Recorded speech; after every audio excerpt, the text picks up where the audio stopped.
Alright guys, and welcome to another video. Today we're going to be looking at what kind of gear you get with your level 70 boost in Classic Wrath. As a quick disclaimer, what we're looking at here is the character templates that you can make on the beta for level 70 characters. It's an educated guess, since the character templates that we got in the Burning Crusade beta were exactly what the boosted characters got when they finally launched. Just remember, everything we're looking at today is actually subject to change.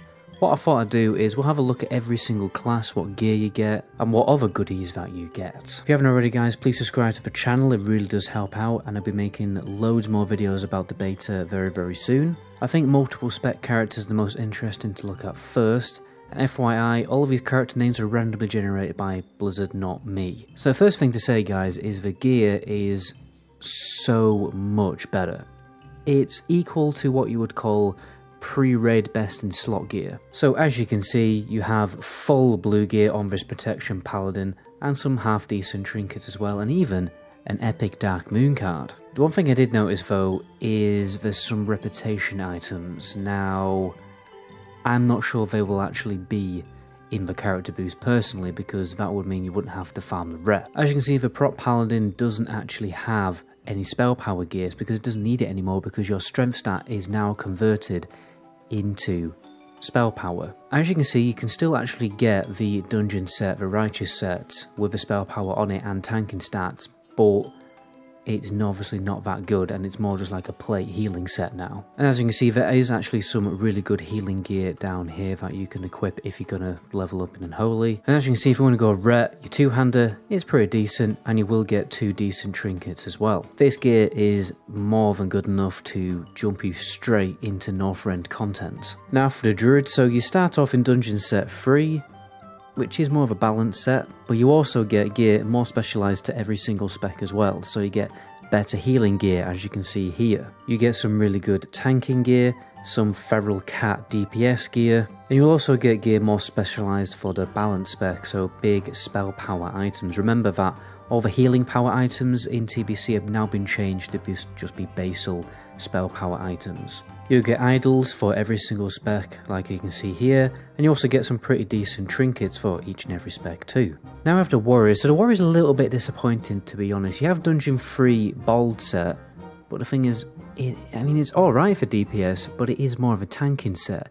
You do get some specialised DPS pieces as well, like your rings and your boots and your trinkets at least, and obviously some really good weapons. In fact, you have a lot of weapon options I'll show you. But yeah, like Bald is more of a tanking set. You do get some tanking gear swaps as well, so like better tanking gear as you can see down here, and obviously shields and stuff.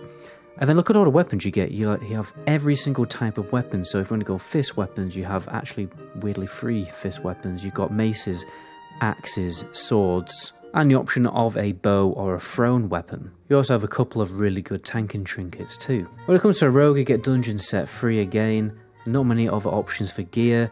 You do get the options of daggers. You get this really good fast speed dagger if you want to obviously level in assassination. But you also have 2 really good sword options too.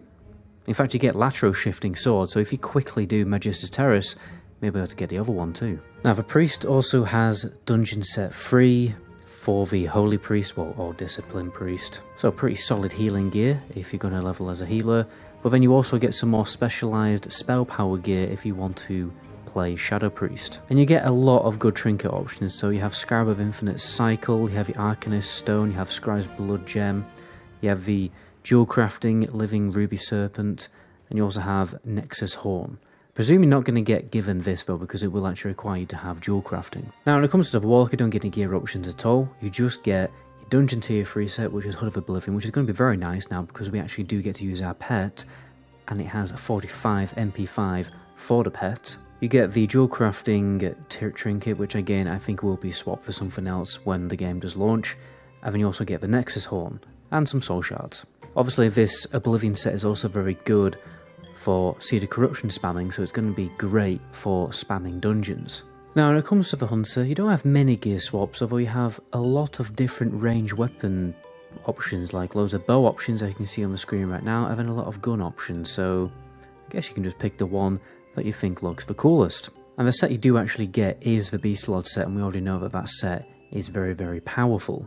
And you start off with a Ravager pet. so you don't have to worry about getting a pet either. You also get the Ancient Sinew-Wrapped Lamina Quiver, which is quite nice too, with some Halana Razor Shaft arrows. And the only difference really is the Court of Arkelos trinket instead of having different trinket options that the other classes had. Now for the Shaman, first of all we get Dungeon Free Set, which is more tailored for the Elemental Shaman. You get some pretty decent swaps if you want to go into enhancement spec, good trinkets, and also some really good weapons. And the same goes for Healer, you got some really good healing gear swaps, and you get totems for every single spec too. Now the Mage is very similar to the Warlock, you don't get any gear swaps, but you do get really good caster gear, so you're going to get the Incanter's dungeon set free. I mean, it's not too bad, at least you get that cast reduction on Flame Strike, 2 really good spell power trinkets, and a decent spell power weapon, in fact the best you can get before you jump into a raid.